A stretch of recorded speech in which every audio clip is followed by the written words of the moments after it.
বিসমিল্লাহির রহমানির রহিম। আসসালামু আলাইকুম, welcome back to my channel. আশা করছি যে যেখানে আছেন ভালো আছেন, সুস্থ আছেন।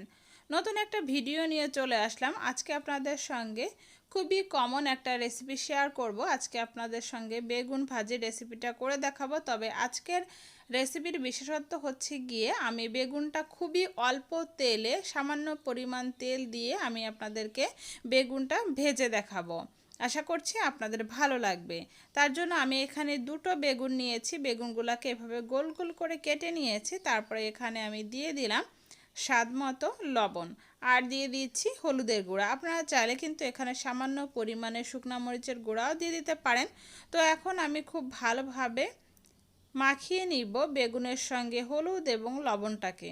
আমি এখানে শুকনো মরিচের গুঁড়া দিচ্ছি না, কারণ আমি পরবর্তীতে এখানে কাঁচামরিচ ব্যবহার করব। তো মেখে নিয়েছি। এখন আমি চুলায় একটা প্যান বসিয়ে দিয়েছি আর তাতে আমি এই যে দেখুন খুবই সামান্য পরিমাণে তেল এখানে দিয়ে দিলাম। প্রায় এটা হচ্ছে গিয়ে 1 টেবিল চামচ অথবা 1.5 টেবিল চামচের মতো হবে তেলটা আমি এখানে দিয়েছি। আর এই তেলেই আমি বেগুনটা ভেজে নিব। তারপরে এখানে আমি তেলটা গরম হলে বেগুনগুলা দিয়ে দিয়েছি। যে কয়টা দেওয়া সম্ভব হবে বেগুন, আমি এখানে সেই কয়টা বেগুনের টুকরা দিয়ে দিলাম।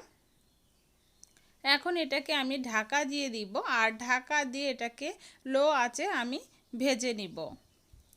অবশ্যই লো আঁচে ভেজে নিতে হবে, তা না হলে কিন্তু বেগুনটা সিদ্ধ হবে না, এটার কালার এসে যাবে, এটা সিদ্ধ হবে না।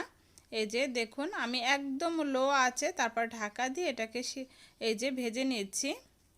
একটা পাশ যখন এরকম কিছুটা ভাজা হয়ে যাবে সেই পর্যায়ে আমি এবার উল্টে দিচ্ছি। উল্টে দিয়ে তারপরে বেগুনটাকে আবারও আমি ঢাকা দিয়ে দিব। এই যে ঢাকা দিয়ে আমি অপর পাশটাও ভেজে নিয়েছি। এই যে দেখুন বেগুনটা আমি একটু চেক করে নিয়েছি, বেগুনটা কিন্তু সিদ্ধ হয়ে গিয়েছে। বেগুনটা যখন ভালোভাবে সিদ্ধ হয়ে যাবে সেই পর্যায়ে আমি চুলার আঁচটা বাড়িয়ে এটাকে লাল লাল করে ভেজে নিব। এই যে বেগুনটা কিন্তু খুবই সুন্দরভাবে আমার ভেজে নেওয়া হয়ে গিয়েছে। দুইটা পাশই খুব সুন্দরভাবে আমি লাল লাল করে ভেজে নিয়েছি। এই যে দেখুন খুবই অল্প তেলে কিন্তু আমি এটা ভেজে নিলাম। এখন এটাকে আমি নামিয়ে নিব। আর সেই প্যানে আমি এখানে দিয়ে দিলাম আরও সামান্য পরিমাণে তেল দিয়ে তারপরে এখানে আমি দিয়ে দিলাম কিছু পেঁয়াজ কুচি আর দিয়ে দিলাম কাঁচামরিচ কুচি, দিয়ে দিচ্ছি হলুদের গুঁড়া সামান্য পরিমাণে, দিয়ে দিব সামান্য পরিমাণে লবণ। এখন এটাকে হালকা করে ভেজে নিব।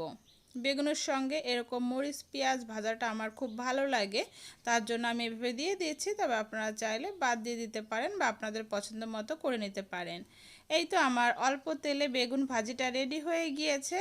আমার আজকের এই রেসিপিটা যদি ভালো লেগে থাকে তাহলে একটা লাইক দিয়ে আমাকে উৎসাহিত করবেন। চাইলে ফ্রেন্ড এবং ফ্যামিলির সঙ্গে শেয়ার করতে পারেন। আজকের মতো এ পর্যন্ত। সবাই ভালো থাকবেন, সুস্থ থাকবেন। আল্লাহ হাফেজ।